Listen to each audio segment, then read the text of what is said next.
Welcome back to the Independent Republican Mike Graham right here on TalkTV. It's Wednesday, of course, so we've had Prime Minister's questions, and I'm delighted to say Peter Cardwell is here, Talk Radio's political editor, to examine what went on. Peter, very good afternoon. Good to see you, Mike. Nice to see you back. Yeah, thank you. Well, Robert Jenrick is actually the Immigration Minister, is answering an urgent question on student visas at the moment. But this actually came up in Prime Minister's questions as well, in the clash between Keir Starmer and Rishi Sunak. The whole issue of migration, and of course the figures will be out tomorrow. I'll actually be talking to you, I think, and Julia Hartley-Brewer down from the Home Office tomorrow morning. Those figures come out at 9:30, so there's a lot.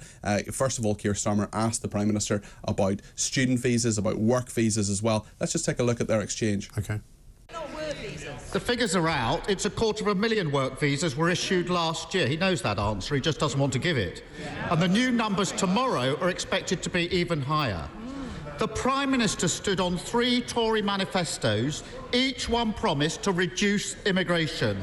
Each promise broken. They all stood on those manifestos as well. Why does he think his Home Secretary... Order. I'm going to hear this question. Those who don't want to hear it, we know the answer. Keir Starmer. They all stood on those manifestos.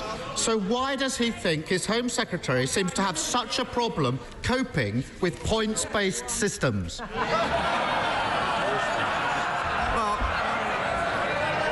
Mr. Speaker...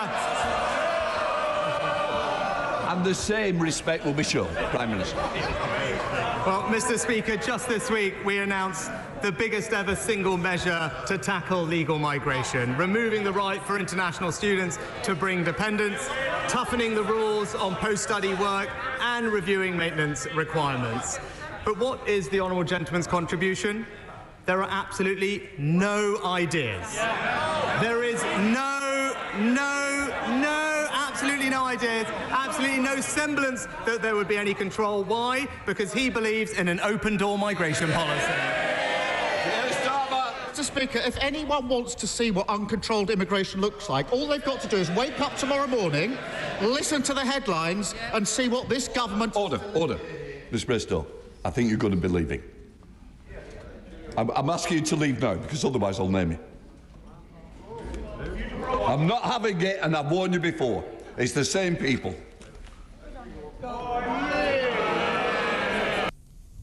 So that was the Speaker throwing out Paul Bristow there, who's a Conservative MP, said he was too rowdy. But the substantive point there really is about what Keir Starmer says is uncontrolled migration, something that the Prime Minister, of course, has as one of his 5 key pledges to stop the boats. But migration in general, that's legal migration. Those figures out tomorrow, and they're not going to make good reading for the government. No, 700,000 plus, perhaps. So Keir Starmer attempting to make out, that, or at least insinuating, that Labour would be tougher on immigration than the Tories are. Yes, I think that's probably not what many people will believe that Labour will do. So yes, that was something that he was keen to kind of point out. And attacking the government on migration is not a particularly strong suit for Keir Starmer, but that's what he decided to do today. Interestingly, for many weeks, as Rishi Sunak has pointed out, Keir Starmer has attacked him on the economy, and the fact that he keeps talking about the International Monetary Fund, saying that things are going to be terrible. Well, yesterday, the International Monetary Fund said, actually, the UK economy is getting a lot better. And that's something that Rishi Sunak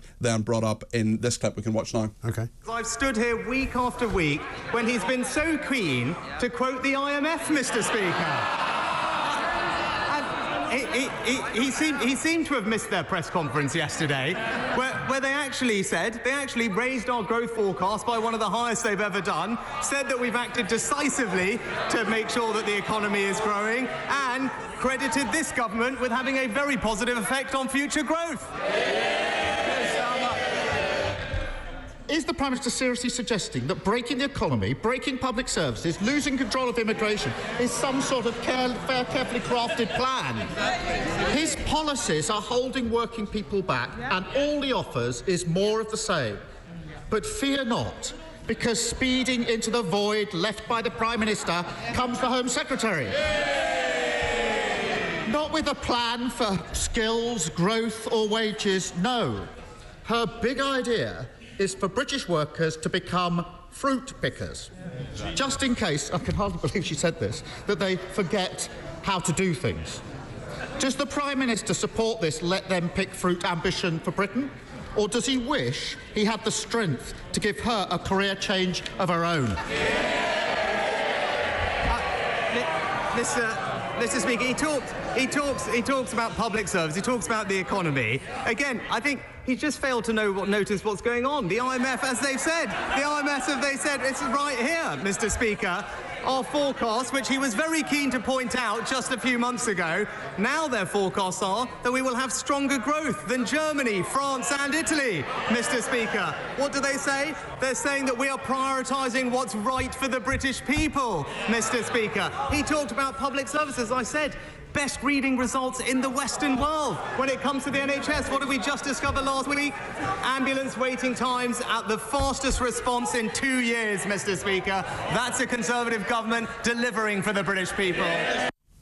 Rishi Sunak moving on to ambulance times. Not sure that's a great place to go either, to be honest. But interesting that was Cyril Braverman's name coming up. But the best I suppose they could do was to say, does he want to give her a change of career? Because it was ruled earlier on in the day that she's not going to lose her job because she didn't break the ministerial code. That's right, yeah, indeed. The ministerial advisor, Sir Laurie Magnus, said that there's no real case to answer there. And Rishi Sunak is the ultimate arbiter of the ministerial code. Couple of jokes there about getting points across, points-based system, all that kind of stuff. We remember actually back to Chris Huhne, the former Energy Secretary, who forced his wife, or got his wife anyway, to take his penalty points and went to prison as a result. Well, they both did, I think. They both did eventually, saying that it was about getting the, he was a good man he was good at getting his points across, that kind of thing. So those kind of jokes happening, but essentially Sarah Braverman lives to fight another day. The big challenge for her will not just be this controversy about her speeding and controversy about an awareness course, and she of course took the speeding points at the end of it all, and it's all laid out in great detail, those letters exchanged that came out this morning between her and Rishi Sunak. But actually the fact that these immigration statistics are coming out tomorrow, and that's going to be a big political row. Yes, and there's also been conversations had, hasn't there, about whether you can stop quite so many people bringing dependents with them, depending on what course they're actually going to be doing. So I guess all of that will come, tomorrow. But let's just go back to Paul Bristow. So he was thrown out just for being too rowdy. Being too rowdy, What's the deal with the naming thing? Because the naming thing, yes, that the Speaker mentioned. So essentially, if he just asks him to leave, he just has to leave. There's no actual sanction. Right. But naming him is just a convention that the Speaker has that essentially says, right, I'm not going to ban you for the rest of the day. Is that then this is like a suspension? You lose a day's pay, all that kind of stuff. So actually, if you voluntarily, as an MP, say, terribly sorry, Mr. Speaker, off I go, then you don't actually get suspended. Now, I would imagine Paul Bristow probably won't show his face in Parliament for the rest of the day, but he's not officially suspended. He's just been asked to leave. Because he did actually physically name him. He did actually say his name, didn't he? Yeah, but the actual it's a convention where you name the member for his constituency, etc. So essentially, Eric Bristow, he hasn't been suspended. Sorry, not Eric Bristow, Paul Bristow. Eric Bristow is someone very, very different. Also been suspended. Well, indeed, for something else, for something totally different, much more robust. Dart related. Yes, indeed. But no, Paul Bristow, the MP, has left the House of Commons chamber today. He hasn't been suspended. He hasn't lost any money or anything. Any day's pay. I expect he'll come back with his tail between his legs and an apology to the Speaker. Yes, and I mean, so overall today, again, it seemed a bit of a sort of catch as catch can. There was no sort of one single sort of subject that was being. There was no great around. Sort of thrust to it. There's no great real winner, I think, today. Particularly, I thought it was sort of fairly evenly matched. One interesting thing that we probably should play you one more clip, which is Stella Creasy asking, this is a Labour backbencher, asking about the notion of taking back control of laws. She talked about the blob in this, so let's have a look at this. Thank you, Mr. Speaker. In 2016, the Prime Minister told people to vote for Brexit because it would stop unelected officials in Brussels having more of a say than his constituents. In 2023, he's asking his MPs to block Amendment 42 to the EU law bill to give unelected officials in Downing Street more say over laws than this chamber. Given the worries and the warnings from his colleagues, why is he going to let the blob have more say over things like holiday entitlements than the people who were elected to do so? Mr. Speaker, that's just simply not the case. It's the elective government that will be making decisions about what the right regulations are for our country. And it's absolutely right that as a result of Brexit, we can now do that, which is why we are repealing and reforming over 2,000 pieces of retained EU law, making sure that our statute book reflects the type of rules and regulations that are right for the British economy and will deliver growth and cut costs for consumers. And that's what our reforms do.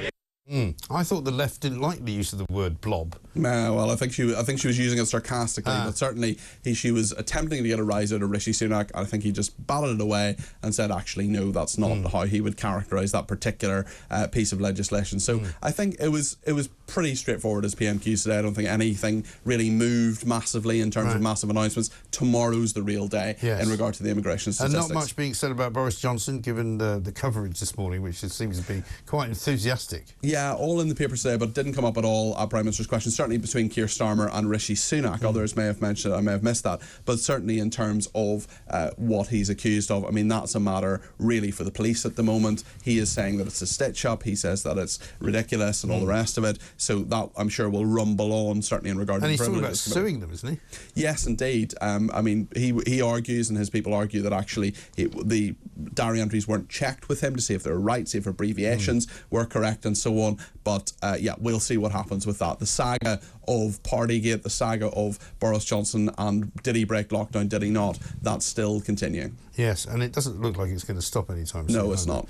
Good. Well, Peter, thank you very much indeed. Peter Cardwell, back with you, I'm sure, this afternoon, all the way through the afternoon.